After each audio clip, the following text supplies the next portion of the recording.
చేతులుండి చప్పట్లు పట్టుకోవడం, నోరుండి పాడలేకపోవడం, మనిషి ఏం చెబుతున్నాడా నిలబడిన వాడిని గ్రహించలేనిపడేమో అది ఎప్పటికీ కూడా అది చేస్తుంది. దేవుడి సన్నిధిలో వచ్చిన ప్రతి ఒక్కరము కూడా దేవుడి సన్నిధిలో రాకముందర నీ హృదయంలో నీ గృహంలో నిండైన ఉండొచ్చు. నా ప్రభు సన్నిధికి వచ్చిన తర్వాత దేవదారు మ్రాను లెబనోను శిఖరం మీద ఎలాగ తాండము ఆడుతూ నా ప్రభు సన్నిధికి వచ్చిన తర్వాత తాండము ఆడుతూ స్తుతిస్తూ ఆరాధిస్తూ ఉన్నాను. నా దేవుడు ప్రతి ఒక్కగాను నువ్వు ఏది చేసినా సరే ఇది అర్థం. హల్లెలూయా, హల్లెలూయా. వాక్య భాగంలో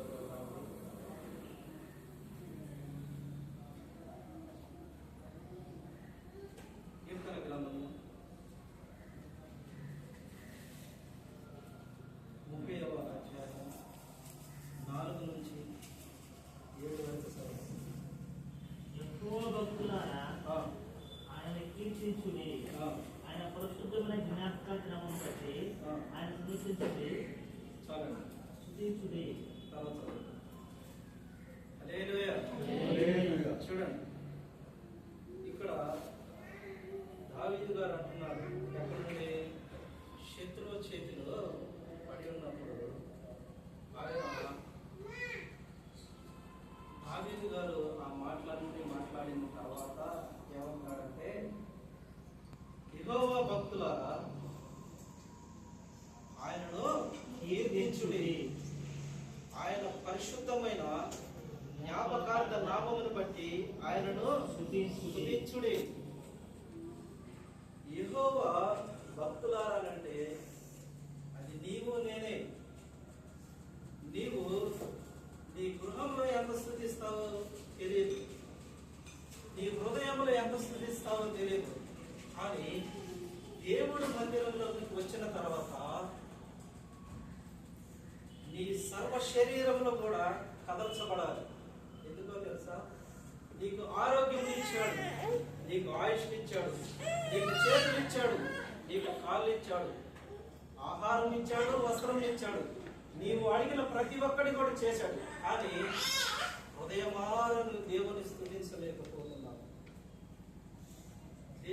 దావీదు గారు అంటున్నాడు, యెహోవా భక్తులారా మీరు ఆర్భాటంతో స్తుతించుడి. ఎందుకనంటే దేవుడు చేసిన ప్రతి ఒక్క కార్యములు మీరు తలంచుకొనుడి. ఆ తలంచుకొని స్తుతించండి.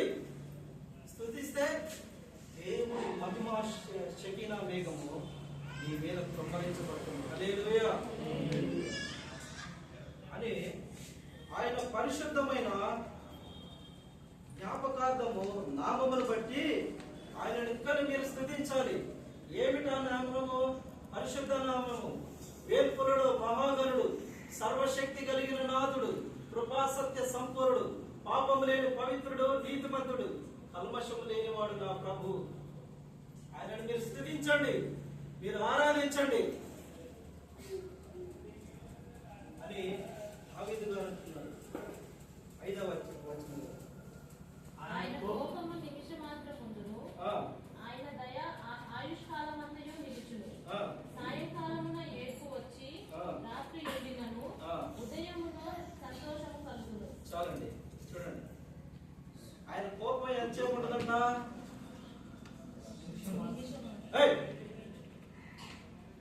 కోపం ఆగిపోయింది అంటే గద్దించినప్పటినే ఆయన ఏం చేస్తాడంట? ఓదార్చే దేవుడు ఆయన. దేనికి గద్దిస్తాడు? నీవు మాట విననప్పుడు గద్దిస్తాడు. ఆయన కోపం ఎప్పుడు రేపుకుంటుంది?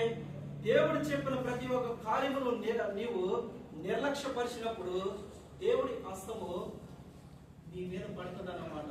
అది ఆరోగ్యపూర్వకమైన కావచ్చు, ఆరోగ్యంగా ఉన్న నిన్ను అనారోగ్యం కూడా మార్చగలడు.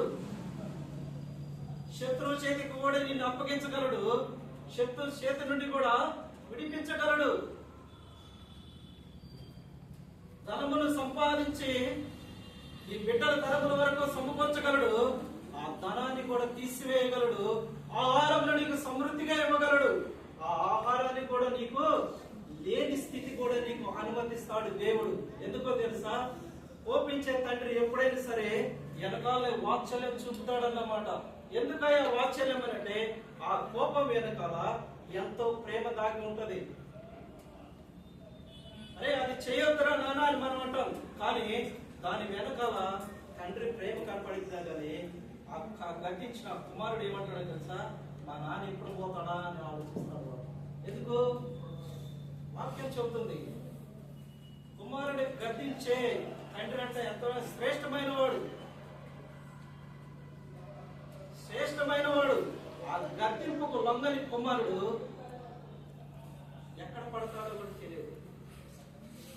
అయితే ఇక్కడ అన్నాడు, సాయంకాలమున ఏడుపు వచ్చి రాత్రంతా ఉండినను ఉదయం సంతోషం కలుగుతుందంట.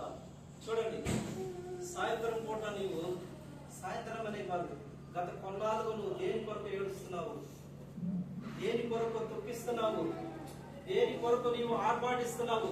అయ్యా ఇగో నా గర్భాన్ని పుట్టిన నా పిల్లగాడు ఇలా ఉన్నాడని నీవు అనుకుంటున్నావా? నేను సంపాదించిన సంపాదన అంతా కూడా నా అనారోగ్యం పాలు పెడుతున్నాను అనుకుంటున్నావా?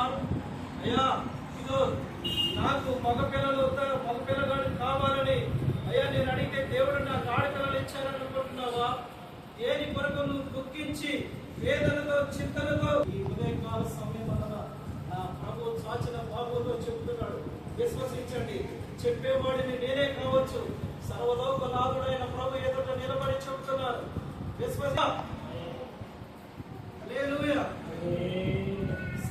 నీవు రేత్రంతా ఉండి ఏడుస్తున్నావు. ఆత్మీయతలో నేను ఎదగలేకపోతున్నాను, పరిశుద్ధతలో నుంచి పడిపోయాను, నా దీపము కాలు చీకట్లో ఆరిపోతుందేమో అని ఎన్నో దినములుగా నువ్వు రాత్రంతా కూర్చొని నువ్వు ఏడుస్తున్నావా? ఇదిగో ఉదయకాల సమయం అందున నా ప్రభు వార్తలో ఈ ఉదయకాల సమయం అందున నిన్ను తృప్తిపరచునుగాక. ఎందుకో తెలుసా? ఉదయకాల సమయం అందున ఎవరైతే పక్షులు కూడలో నుంచి జగక ముందరే నువ్వు దేవుడి సన్నిధిలో మోకరించి నీ కుటుంబం కొరకు నీ కొరకు నీ సమస్తం కలిగిన దాని కొరకు, ముఖ్యంగా నీ బిడ్డల కొరకు నీవు కన్నీళ్లు కాలుస్తావో ఆ రోజునంట దేవుడి సన్నిధి ఆ కుటుంబం మీద కప్పుతుందంట. కప్పి ఉదయకాల సమయం వల్ల దేవుడు నీకు ఏ వాక్యం చూపించాడో ఆ వాక్యాన్ని నువ్వు ఎత్తుపట్టుకొని నువ్వు ఆరాధనను స్తుతించుకుంటూ కన్నీళ్లు విడిచావు. ఉదయకాల సమయం వల్ల రాత్రి అంతా ఏడుకొచ్చింది. తెల్లారి వాటికల్లో ఈడు నవ్వుతున్నాడు. మనిషి అంటాడు, అరే నేనంతా ఈడు ఏడ్చింది కదా, ఉదయకాలం అయ్యేపటికి ఈడు ఎలా నవ్వుతున్నాడంటే రాత్రంతా ఏడ్చిన ఏడుపు నా ప్రభు నా కన్నీళ్ళు చూశాడు కాబట్టి ఉదయకాల సమయం వల్ల నా దేవుడు ఆనందం కలగజేశాడు. హల్లెలూయా.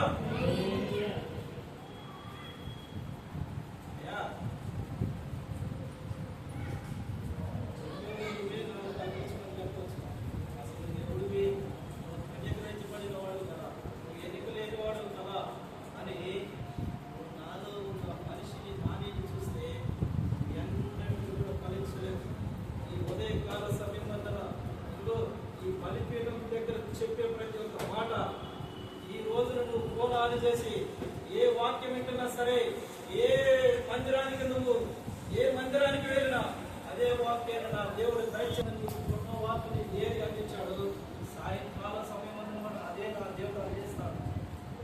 ఎన్ని మందిరాలనే తిరగండి, ఎన్ని యూట్యూబ్లనే చూడండి, ఈ వాక్యాన్ని దేవుడు ఎక్కడో ఒక చోట నీకు అందింప చేస్తాడు. హల్లెలూయా.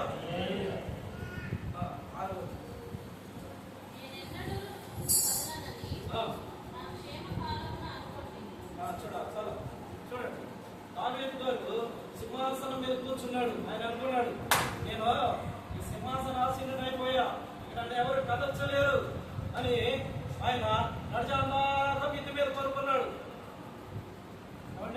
నడిచాక మిద్ది మీద పడుకున్న తర్వాత ఏమొచ్చింది? దారిద్ర్యము మీద పడుతుంది. ఎందుకో తెలుసా? దేవుడు ఉదయకాలం ఎగమని చెప్తున్నారు. కానీ నడిచాం దాకా కూడా పడకల మీద నుంచి మనం అటు ఇటు దొరలాడతాం. ఎందుకో తెలుసా? దారి ఒక్కోసారి దేవుడు నీ గృహంలో కూడా అనుమతిస్తాడు. మహారాజు ఎప్పుడు మెలుగుగా ఉండాలి, ప్రతి దినము మెలుగుగానే ఉండాలి. ఎందుకో తెలుసా? రాజ్యాధికారి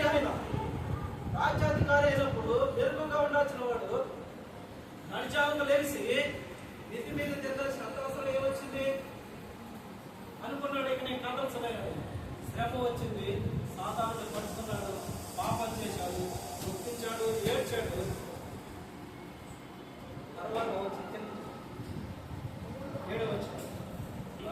మిగిలిన పర్వతములు స్థిరపరుచుకుని నీ ముఖములో నువ్వు దాచుకున్నప్పుడు నేను శాంతించిని.